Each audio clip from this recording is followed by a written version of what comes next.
Absolute eosinophil count AEC एक ऐसा जांच है जिसमें हम लोग पता करते हैं कि टोटल यूसिनोफिल पर क्यूबिक मिलीमीटर ऑफ ब्लड में कितना है। लोग जब एईसी एब्सोल्यूट यूसिनोफिल काउंट कराते हैं तो ज़्यादा से ज़्यादा लोग एटोपिक या एलर्जिक होते हैं। आईजी हाई आने से भी हम लोग को एक दिशा निर्देश मिलता है कि नहीं चलो एलर्जी की तरफ बढ़ रहे हैं। लेकिन इससे इसका सॉल्यूशन कैसे किया जाए, इससे निजात कैसे पाया जाए? इससे निजात पाने के लिए तरह के खान पान की चीज़ को खोजना शुरू करते हैं, किन किन चीज़ों से एलर्जी हो रहा है, ये नहीं खाऊं, वो नहीं खाऊं, वो नहीं खाऊं। लेकिन देखते हैं कि जितना भी जो भी खाना पीना बंद करते हैं तो भी एलर्जी होते रहता है।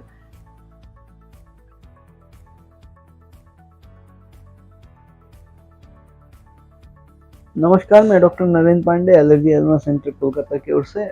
आज हम लोग चर्चा करेंगे एब्सोल्यूट यूसिनोफिल काउंट एईसी। एक जांच होता है, बहुत कॉमन है, बहुत लोग कराते हैं और बहुत लोग इसके बारे में जानने के उत्सुक रहते हैं, इसलिए हम लोग इसके बारे में चर्चा करेंगे। आप लोग जो लोग नए दर्शक हैं उनसे आग्रह है subscribe all bell button press करने के लिए, और अगर वीडियो पसंद आए तो एक लाइक तो बनता है। और जो पुराने दर्शक हैं उनके लाइक, सब्सक्राइब, कमेंट, शेयर से बहुत लोग जो लोग नहीं जानते हैं, जिनको परिचय वगैरह ज़रूरत है, वो जानकार हो पाएंगे। एब्सोल्यूट यूसिनोफिल काउंट एईसी एक ऐसा जांच है जिसमें हम लोग पता करते हैं कि टोटल यूसिनोफिल पर क्यूबिक मिलीमीटर ऑफ ब्लड में कितना है। जनरली इसका नॉर्मल रेंज होता है 450 के नीचे। 450 से ज़्यादा अगर बढ़ा हुआ रहे तो बहुत से लोग बहुत पैनिक में आ जाते हैं। अब ये एब्सोल्यूट यूसिनोफिल काउंट बहुत समय ट्रॉपिकल कंट्री में वार्म इन्फेस्टेशन, पेट में कृमि रहने की वजह से भी होता है, कभी कभी बढ़ जाता है। तो ऐसी स्थिति में अगर पेट के कृमि की दवा खाएंगे तो ये अपना नॉर्मल शेप में आ जाएगा। लेकिन ज़्यादा से ज़्यादा लोग जब एईसी एब्सोल्यूट यूसिनोफिल काउंट कराते हैं तो ज़्यादा से ज़्यादा लोग एटोपिक या एलर्जिक होते हैं। एलर्जिक होने की वजह से ये जांच कराने की ज़रूरत पड़ता है।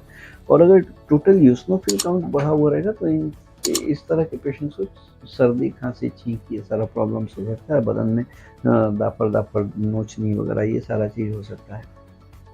तो ये एलर्जी बढ़ने की वजह से बहुत समय यूसिनोफिल ट्रिगर करता है, यूसिनोफिल ऊपर बढ़ जाता है।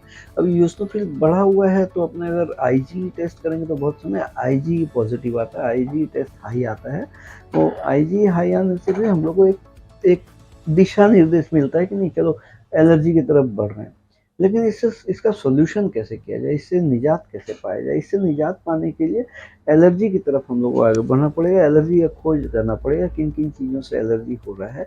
वो एलर्जी खोज जांच के लिए जो gold standard of testing allergy का होता है वो मॉडिफाइड स्किन प्रिक टेस्ट होता है। मॉडिफाइड स्किन प्रिक टेस्ट चमड़े में एलर्जी का जांच किया जाता है, उससे पहचान किया जाता है किन किन चीज़ों से कितना परिमाण में एलर्जी हो रहा है।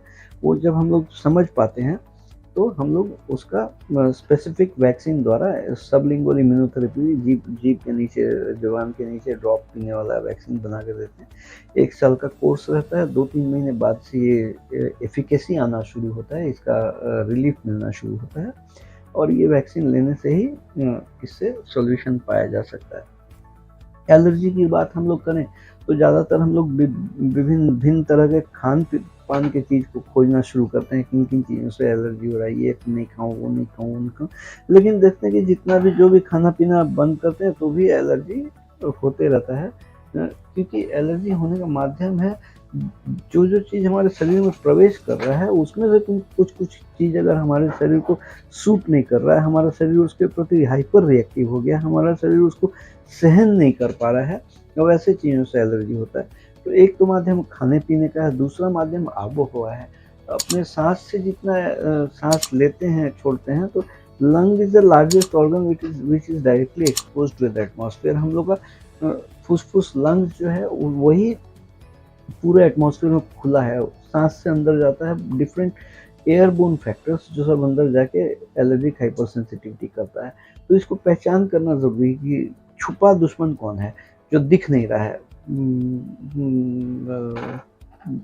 ये शत्रु जो दिख नहीं रहा है अंदर जाके ये परेशानी कर रहा है। तो ये मॉडिफाइड स्किन प्रिक टेस्ट के जरिए ही पता लगाया जा सकता है कि एयरबोर्न कौन कौन सा फैक्टर हमारे शरीर में हाइपर सेंसिटिव हो रहा है। वो पहचान हो जाने से हम लोग वैक्सीन द्वारा उसका निदान भी कर सकते हैं।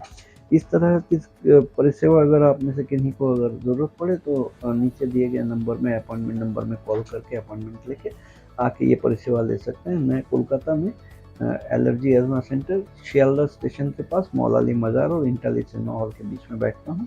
अपॉइंटमेंट लेके आने से ये परिसेवा हम लोग के यहाँ उपलब्ध है।